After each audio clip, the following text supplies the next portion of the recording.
గంజాయి సాగు కట్టడిపై సంగారెడ్డి జిల్లా పోలీసులు దృష్టి సారించారు. నారాయణఖేడ్లో కొందరు పత్తి, కంది పంటల్లో అంతర్పంటగా గంజాయి సాగు అవుతున్న ఘటనలు ఇటీవల వెలుగు చూశాయి. అప్రమత్తమైన జిల్లా పోలీసులు డ్రోన్లతో గంజాయి సాగు, నిల్వలపై తనిఖీలు నిర్వహించారు. నారాయణఖేడ్ డీఎస్పీ, సీఏ ఆధ్వర్యంలో పంట పొలాల్లో తనిఖీలు నిర్వహించారు. గంజాయి సాగు చేస్తే చట్టరీత్యా చర్యలు తీసుకుంటామని పోలీసులు హెచ్చరిస్తున్నారు.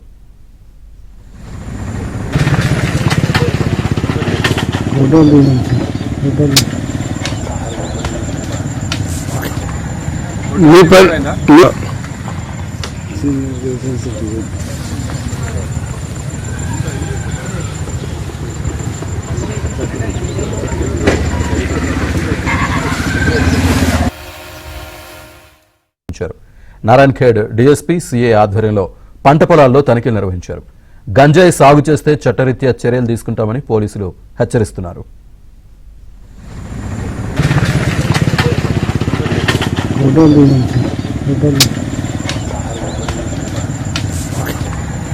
మీ